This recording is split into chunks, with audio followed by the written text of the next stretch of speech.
السلام علیکم دوستو، آج کی کہانی ہمیں اینی نے گجرات سے بھیجی ہے۔ آئیے کہانی کو ان کی زبانی ہی سنتے ہیں۔ میرا نام اینی ہے۔ میں، امی، ابو، بھائی اور بھابھی اور ان کے 2 بچے، 6 سالہ ریان اور 4 سالہ گڑیا، یہ تھی ہماری چھوٹی سی فیملی۔ ہم کچھ ہی دن پہلے اس گھر میں شفٹ ہوئے تھے اور یہ گھر ہمیں وراثت میں ملا تھا۔ ابو کے سوتیلے بہن بھائیوں اور ابو کا اس گھر کو لے کر کافی جھگڑا تھا، لیکن عدالتی کارروائیوں کے بجائے اس معاملے کو برادری نے مل جل کر حل کر دیا۔ اس میں بھی 3 سال لگ گئے۔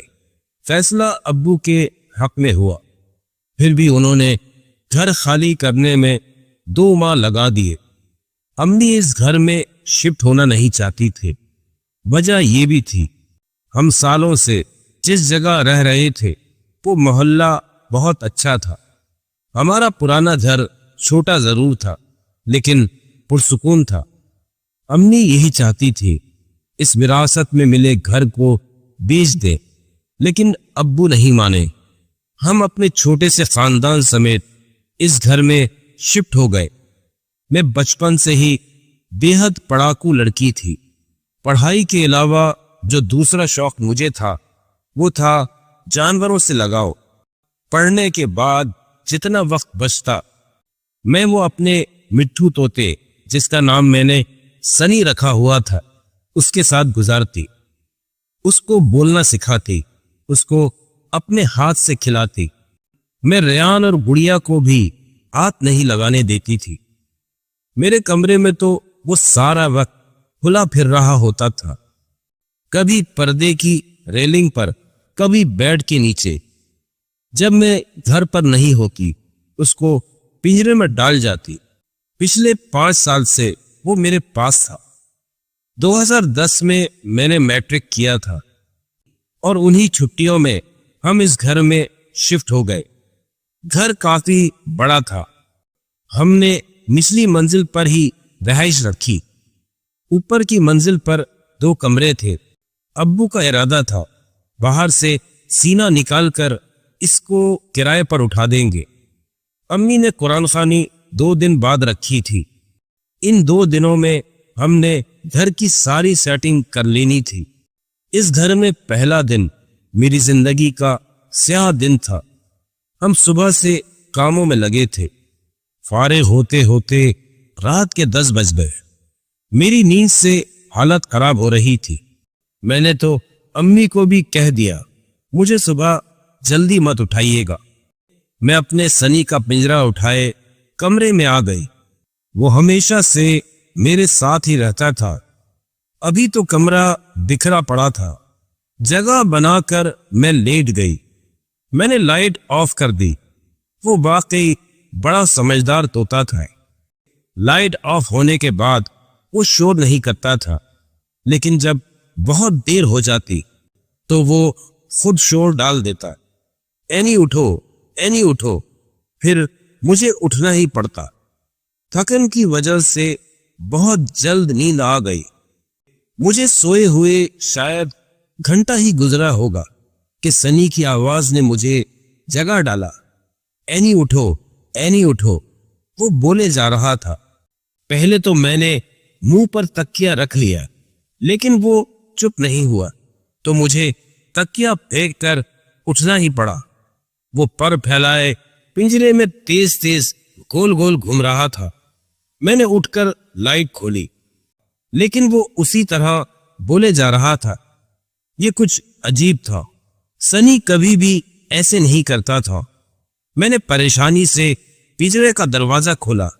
اس سے پہلے میں اس کو باہر نکالتی، امی کی چیخ نما آواز نے میرا سارا دھیان باہر کی طرف کر دیا۔ میں سنی کا پنجرا کھلا چھوڑ کر تیزی سے باہر بھاگی۔ باہر لاؤنج میں امی ابو کا سر گود میں رکھے رو رہی تھی۔ بھائی پریشانی سے ادھر ادھر فون ملانے میں لگا تھا۔ میں بھی بھاگ کر ابو کے پاس پہنچ گئی۔ تھوڑی ہی دیر میں ایمبولینس آ چکی تھی۔ ابو کو ہسپتال لے جایا گیا۔ وہ رات ہمارے لیے بھاری رات تھی۔ امی اور بھائی کے ساتھ میں بھی رو کر ضد کر کے ہسپتال آ گئی۔ بھابھی اور بچے گھر پر تھے۔ ابو کو ہارٹ اٹیک ہوا تھا۔ امی کا کہنا تھا ابو کچھ بے چین سے تھے۔ اٹھ کر کمرے سے باہر گئے۔ امی کو فکر ہوئی۔ وہ تھوڑی دیر بعد ان کے پیچھے گئی تو امی نے دیکھا ابو کے چہرے پر خوف، حیرانی اور پریشانی کے تاثرات تھے، اور پھر وہ دل پر ہاتھ رکھ کر صوفے پر گر گئے۔ اس رات صبح فجر کے وقت ابو کو ہوش آیا۔ وہ کچھ بہتر تھے تو پھر بھائی مجھے اور امی کو گھر چھوڑنے آ گئے۔ گھر میں داخل ہوتے ہی مجھے سنی کا خیال آیا۔ میں نے کمرے میں آ کر اس کو دیکھا تو میرا دل جیسے رک سا گیا۔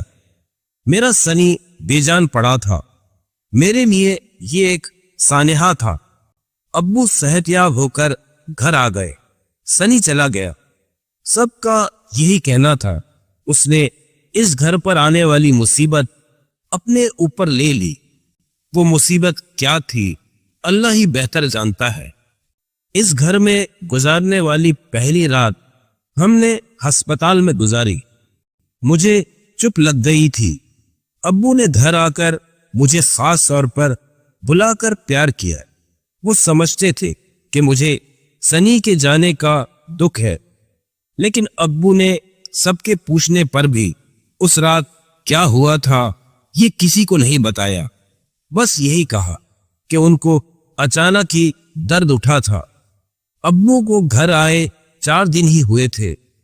اس دن ہم نے گھر میں قرآن خوانی رکھی تھی۔ امی نے کہا تھا صبح جلدی اٹھ جانا، انتظامات دیکھنے ہیں۔ اس دن گھر میں عجیب سی ایک چیز ہوئی۔ میری آنکھ صبح کچھ زیادہ ہی جلدی کھل گئی۔ نہ جانے کیا عجیب تھا، میں سمجھ نہیں پا رہی تھی۔ فجر کی اذان ہو چکی تھی لیکن ابھی روشنی نہیں پھیلی تھی۔ میں نے جیسے ہی بستر سے اتر کر زمین پر پاؤں رکھا، میرا پاؤں زمین پر پڑے پانی میں گیا۔ میں نے حیران ہو کر زمین کو دیکھا تو پانی ہی پانی تھا۔ پانی کہاں سے آیا تھا پتہ نہیں۔ میں فوراً امی امی کی آواز لگاتی نیچے پڑے پانی میں چھپ چھپ کرتی باہر بھاگی۔ لاؤنج میں بھی پانی تھا، کارپیٹ بھی بھیگ چکا تھا۔ سب لوگ ابھی سو ہی رہے تھے۔ میں نے امی اور بھائی کے کمرے کا دروازہ پیٹ ڈالا۔ وہ لوگ بھی ہڑبڑاہٹ میں باہر نکل آئے، لیکن پانی بس لاؤنج اور اس سے ملحقہ کچن اور میرے کمرے میں تھا، باقی اور کہیں نہیں تھا۔ یہ پانی شاید میرے واش روم سے آیا تھا۔ وہاں کی نالی ابل پڑی تھی، لیکن کیسے پتہ نہیں۔ یہ بات سمجھ سے باہر تھی۔ اچھا خاصا پھیلاوا اور نقصان ہو گیا تھا۔ نل کس نے کھولا یہ مسئلہ چھوڑ کر ہم پانی نکالنے میں لگ گئے۔ بہت مشکل تھا گھر کو پاک صاف کرنا، اور سامان کا بھی جو نقصان ہوا تھا وہ الگ۔ لاؤنج میں ڈلا وہ کارپیٹ تو امی نے پھینک ہی دیا۔ اب قرآن خوانی گھر میں ہونا ممکن نہیں تھا۔ امی نے بھائی سے کہا تم پلمبر کو لے آؤ، اگر آج ایسا ہوا ہے تو پھر یہ بار بار ہوگا۔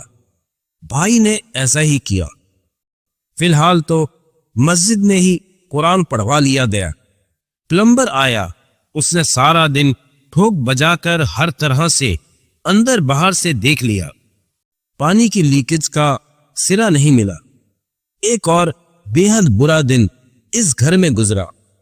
اس صفائی اور پھیلاوے کو سمیٹتے کئی بار ہمارا دل خراب ہوا۔ شام تک تو امی کی بھی ہمت جواب دے گئی تھی، اور انہوں نے ابو اور بھائی کو صاف کہہ دیا کہ وہ اس گھر میں نہیں رہیں گی۔ لیکن یہ اتنا آسان بھی نہیں تھا۔ ہم پرانا گھر چھوڑ چکے تھے اور ابھی اتنی رقم ہاتھ میں نہیں تھی کہ ہم فوراً گھر بدل لیتے۔ پہلے تو اس گھر کو بیچنا پڑتا ہے، ظاہر سی بات ہے اس میں وقت درکار تھا۔ پھر کچھ دن جیسے